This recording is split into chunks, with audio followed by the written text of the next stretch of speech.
It was a simple rule, the kind that should have been easy to follow.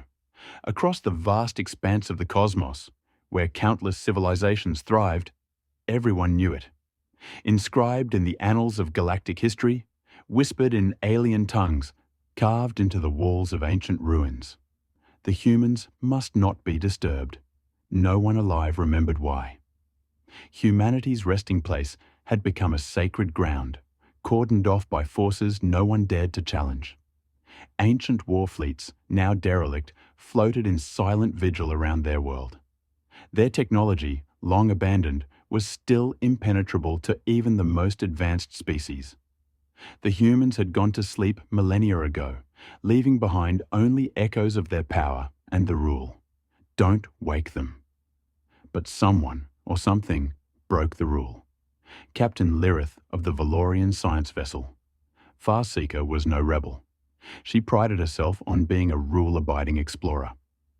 Her crew had spent the last 3 years charting the fringes of the Forbidden Zone, meticulously avoiding the dead world of Earth. But when the tremor rippled across the fabric of space-time, the sensors aboard the Farseeker went haywire.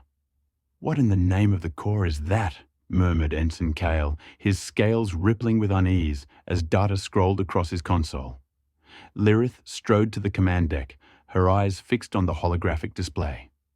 A brilliant pulse of energy radiated from Earth's coordinates, illuminating the surrounding void like a beacon. "Is it possible?" Kyle asked hesitantly. "Could they be waking up?" "No," Lirith snapped. "That's impossible. The stasis fields are ancient but flawless. They have held for over 10,000 cycles. Run a diagnostic. This could be residual energy from the containment systems." Kyle obeyed, his clawed hands dancing over the controls. The diagnostic results painted a more troubling picture. The energy pulse wasn't coming from the stasis field. It was something deeper, something alive. "Captain," Kyle whispered, his voice trembling. "The signal? It's a distress call. And it's human." The Galactic Council convened in emergency session the next day. The chamber was a cacophony of alien voices, all demanding answers, all afraid. "This is why we agreed never to go near them," bellowed an Earthani delegate, her tentacles writhing in anger. "Do you not understand what we're dealing with? If they wake up, they will burn the galaxy to ash." "Silence!" barked High Chancellor Xylox, his multifaceted eyes glinting with authority. "We don't know what triggered the pulse, but the Council's mandate is clear. Earth remains off-limits. Any vessel found within the Forbidden Zone will be neutralized." Lirith watched the proceedings through a secure transmission from her ship. The Council's words echoed in her mind, but she couldn't shake the feeling that they were missing something critical. The distress call wasn't an accident. It was a message, a cry for help from the depths of time. The transmission ended, and Kyle turned to her, his expression grim. "Captain, if we leave this alone, we will never know the truth. What if the humans are trying to warn us about something?" Lirith hesitated. The logical choice was to retreat, to report the anomaly, and let the Council handle it. But logic had never been her guiding star. Curiosity burned brighter. "Set a course for Earth," she ordered. "We are going to find out what's really going on." Approaching Earth felt like walking into a tomb. The Farseeker drifted past colossal derelict ships, their hulls etched with battle scars. Ancient defense drones hovered in eerie silence, their weapons powered down, but still menacing. As they descended through the atmosphere, the crew marveled at the sight below. Earth wasn't the lifeless wasteland they had expected. Vast forests stretched across continents, oceans teemed with life, and the skies were alive with storms. In the heart of an overgrown city, they found the source of the signal.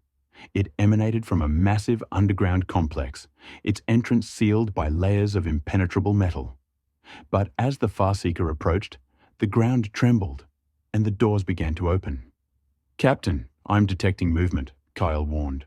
"Something's coming online." A figure emerged from the shadows, a towering humanoid clad in gleaming armor, its eyes glowing with an unnatural light. It spoke, its voice resonating through the ship's comm systems. "You have violated the sanctity of our rest. It intoned. State your purpose. Lirith stepped forward, her voice steady despite the fear coursing through her veins. We received your distress call. We came to help. The figure tilted its head, studying her. Help? It repeated, as if the concept was foreign. You cannot comprehend what you have done. The humans, it turned out, had not gone to sleep voluntarily. They had fought a war against an ancient enemy, a being of pure entropy that sought to devour the universe. In their final battle, humanity had managed to trap the entity within themselves, using their own bodies as living prisons. They entered stasis to contain the threat, knowing that if they woke, the entity would be unleashed. We are the wardens of the end, the armored figure explained. Our slumber is the only barrier between your existence and oblivion. Lirith's heart sank. The energy pulse wasn't a distress call. It was a warning, a sign that the containment was failing. Why now? She asked. What changed? The figure's eyes dimmed, and its voice grew softer. Time is the enemy. Our prisons weaken. The entropy stirs. If we wake fully, it will escape. Then we need to reinforce the containment, Lirith said urgently. We have advanced technologies. Your advancements are irrelevant, the figure interrupted. The entropy is beyond your understanding. You must leave. Despite the warning, Lirith couldn't bring herself to abandon the humans. She and her crew worked tirelessly to stabilize the containment fields, using every tool at their disposal. They managed to buy some time, but it was clear that the solution was temporary. As they prepared to leave, the armored figure spoke again. You have shown courage and compassion. For that, I offer you a choice. A shimmering hologram appeared, depicting a device of immense power. This is the Ark, it explained. A failsafe designed to transport humanity to another dimension, where the entropy cannot follow. But activating it will destroy this universe. The choice is yours. Lirith's crew was divided. Some argued that saving humanity was worth any cost. Others believed the risk was too great. In the end, the decision fell to Lirith. She chose to trust the humans. As the Ark powered up, the universe trembled. Stars flared and died, and reality itself began to unravel. But in the heart of the chaos, a portal opened, and the humans stepped through, carrying the entropy with them. When the light faded, the universe was still. The Forbidden Zone was empty, Earth reduced to ashes. But life continued, and the story of humanity's sacrifice became legend. Lirith stood on the bridge of the Farseeker, gazing at the empty void where Earth had been. She didn't know if humanity had survived in the other dimension, but she believed they had. They broke the rule, she said softly, and in doing so, they saved us all.